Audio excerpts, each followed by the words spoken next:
স্ক্রিনে আপনারা দেখতে পাচ্ছেন একটা ঘোলা ফটো দিয়ে এক ক্লিকে এরকম ফটো এডিটিং করতে পারবেন এআই এর মাধ্যমে। তো চলুন কথা না বাড়িয়ে ভিডিওটি শুরু করা যাক। আপনারা কি করবেন, আপনাদের ফোন থেকে যে কোনো একটি ব্রাউজার সিলেক্ট করে নেবেন। তো আমি আমার ফোন থেকে ক্রোম ব্রাউজারটি সিলেক্ট করে নিচ্ছি। ক্রোম ব্রাউজারটি ওপেন করার পর এখানে আপনারা সার্চ বক্স দেখতে পারবেন, সার্চ বক্সে ক্লিক করবেন। সার্চ বক্সে ক্লিক করার পর এখানে আপনারা লিখবেন অ্যাডোবি ফায়ারফ্লাই, ঠিক আছে। অ্যাডোবি ফায়ারফ্লাই লিখে দেওয়ার সাথে সাথে আপনাদের সামনে একটি কিন্তু অফিসিয়াল ওয়েবসাইট চলে আসবে। তো প্রথমে যে ওয়েবসাইটটি চলে আসবে এখানে জাস্ট একবার ক্লিক করে দেবেন। ক্লিক করে দেওয়ার সাথে সাথে আপনাদের সামনে নতুন একটা ইন্টারফেসে কিন্তু শো করবে। তো আপনারা কি করবেন, একটু এখান থেকে একটু স্ক্রল করে নিচের দিকে চলে আসবেন, ঠিক আছে। স্ক্রল করে আসার পরে আপনারা দেখতে পারবেন এখানে ক্রিয়েট উইথ ফায়ারফ্লাই রয়েছে, এখানে আপনারা জাস্ট একবার ক্লিক করে দেবেন। ক্লিক করে দেওয়ার সাথে সাথে আরেকটি ইন্টারফেসে আপনাদের শো করবে। তো সম্পূর্ণ ভিডিওটি দেখলে আপনিও এরকম ফটো এডিটিং করতে পারবেন। তো আপনারা উপরে দেখতে পারবেন একটি ব্যাক আইকন রয়েছে, এই ব্যাক আইকনে জাস্ট একবার আপনাদেরকে ক্লিক করে দিতে হবে। ব্যাক আইকনে ক্লিক করার পর এরকম একটা ইন্টারফেস চলে আসবে। তো একটু আপনারা স্ক্রল করে চলে আসবেন, আসার পরে এখানে দেখতে পারবেন দুটি অপশন, এখানে আপনারা এই অপশনটির উপরে ক্লিক করে দেবেন। ক্লিক করার সাথে সাথে আপনাদের সামনে এখানে আপলোড ইমেজ চলে আসবে, এখানে আপলোড ইমেজে ক্লিক করবেন।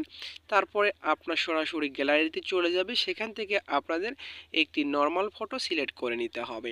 তো এখানে আপনি যখনই ফটোটি সিলেক্ট করবেন উপরে ডান অপশনে ক্লিক করে দেবেন। ক্লিক করার পর এরকম আপনাদের তিনটি অপশন শো করবে, এখান থেকে প্রথম যে অপশনটি রয়েছে এখানে ক্লিক করবেন। প্রথম অপশনটির উপরে ক্লিক করার পর এখানে আপনারা দেখতে পারবেন ব্যাকগ্রাউন্ড অপশন, এই ব্যাকগ্রাউন্ড অপশনে ক্লিক করবেন। ক্লিক করার সাথে সাথে ব্যাকগ্রাউন্ডটা কিন্তু রিমুভ হয়ে যাবে। তো এখানে আপনারা দেখতে পারবেন দ্বিতীয় যে অপশনটি রয়েছে, এই দ্বিতীয় অপশনটির ওপরে ক্লিক করে দেবেন মাইনাসের ওপরে। ক্লিক করার পর আপনি এই অপশনটির ওপরে ফটোর যে নিচে অংশটুকু রয়েছে এই অংশটুকুর ওপরে আপনি একটু ব্রাশ করে দেবেন। ব্রাশ করে দেওয়া হয়ে গেলে আপনার নিচে দেখতে পারবেন একটি টেক্সট লেখার জন্য অপশন রয়েছে, এই টেক্সট অপশনের ওপরে জাস্ট একবার আপনাদেরকে ক্লিক করে দিতে হবে। তো আপনি যেরকম ফটো এডিটিং করতে চাচ্ছেন সেরকম আপনি এখানে লিখে দিবেন। তো আমি একটা লিখে দিলাম, লিখে দেওয়ার পরে এখানে দেখতে পারবেন জেনারেট অপশন রয়েছে, জেনারেট অপশনে ক্লিক করে দেবেন। জেনারেট অপশনে ক্লিক করার পর দেখতে পারবেন কয়েক সেকেন্ডের মধ্যে এখানে তিনটি ফটো এডিটিং করে দিয়েছে।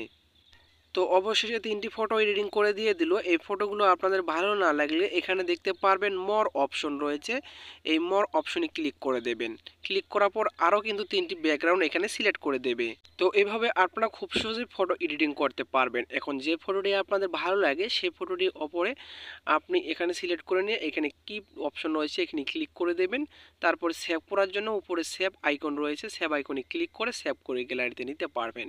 তো মূলত এই ছিল আজকের ভিডিওটি ভালো লাগলে অবশ্যই লাইক করে পাশে থাকবেন।